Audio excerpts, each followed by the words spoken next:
दोस्तों FIFA world cup आज से कतर में शुरू हो रहा है। ये मिडिल ईस्ट में होने वाला तारीख का पहला फुटबॉल वर्ल्ड कप है। ये वर्ल्ड कप 1 महीने तक चलेगा और इसमें 32 टीम्स हिस्सा ले रही हैं। कहा जा रहा है कि कतर ने इस वर्ल्ड कप के लिए 229 अरब डॉलर्स खर्च किए हैं, लेकिन इतना सारा पैसा लगा कहाँ? दोस्तों कतर एक छोटा सा मुल्क है। इसकी आबादी 30 लाख के करीब है।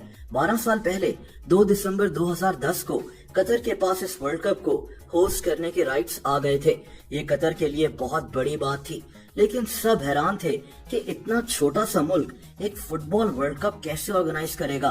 कतर की शदीद गर्मी में खिलाड़ी खेलेंगे कैसे? कतर के पास 12 साल का अरसा था और इन्होंने तभी से इस वर्ल्ड कप पर काम करना शुरू कर दिया था। दोस्तों कतर ने 7 नए स्टेडियम्स और एक स्टेडियम को नए सिरे से तामीर करने का फैसला किया। रोड्स हो, रेल ट्रैक्स हो, अपने वाहिद इंटरनेशनल एयरपोर्ट को बड़ा करना हो या फिर लाखों फैंस के लिए रहने का इंतजाम करना हो, ये चैलेंज आसान नहीं था। कतर में सिर्फ स्टेडियम्स की तामीर के लिए पाकिस्तान, इंडिया, नेपाल, बांग्लादेश वगैरह से 30,000 वर्कर्स ने काम किया है। एक बुरी खबर ये भी सामने आई कि पिछले 12 साल में 6,500 वर्कर्स इस दौरान काम करते हुए मारे गए। इस पर बड़ी तनकीद भी हुई, लेकिन कतर की हुकूमत ने इस बात से इनकार किया है। इनके मुताबिक 37 मजदूरों की मौत हुई है। अब सच क्या है ये बताना मुश्किल है।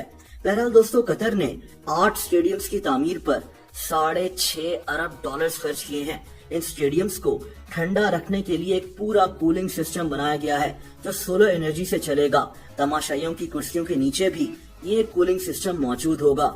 लेकिन क्योंकि ये वर्ल्ड कप नवंबर में शुरू हो रहा है तो शाम के वक्त तो इस कूलिंग सिस्टम की जरूरत ही नहीं होगी। दोस्तों स्टेडियम्स की घास भी अमेरिका में खास किस्म की नर्सरीज में उगाई गई थी। कतर में 100 नए होटल्स और बिल्डिंग्स भी तामीर की गयी जिनमें फैंस आकर रहेंगे। एक अंदाजे के मुताबिक 10 लाख फैंस ये वर्ल्ड कप देखने के लिए कतर का रुख करेंगे।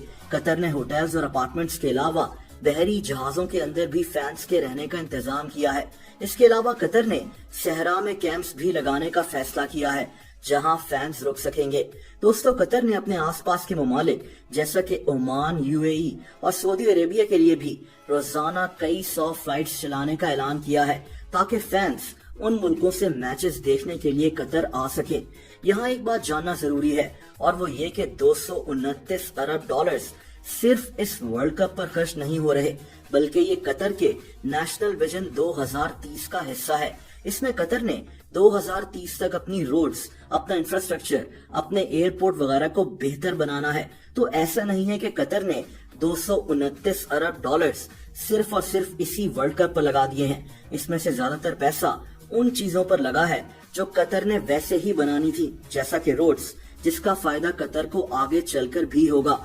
इसकी एक मिसाल कतर का मेट्रो सिस्टम है जो इनके कैपिटल दोहा में बनाया गया है। इस मेट्रो सिस्टम में ट्रेन फैंस को मुख्तलिफ स्टेडियम्स की तरफ लेकर जाएंगी, लेकिन ये मेट्रो सिस्टम कतर ने वैसे भी तामीर करना ही था। एक बात जो काफी इंटरेस्टिंग है वो कतर में बनाए गए स्टेडियम्स हैं। वर्ल्ड कप के बाद ये स्टेडियम्स वीरान पड़ जाएंगे। कतर की अपनी कोई खास फुटबॉल टीम नहीं है और ना ही इनकी कोई अपनी बहुत बड़ी फुटबॉल लीग होती है। कतर एक छोटा सा मुल्क है और इतने बड़े स्टेडियम्स वर्ल्ड कप के बाद खाली ही पड़े रहेंगे।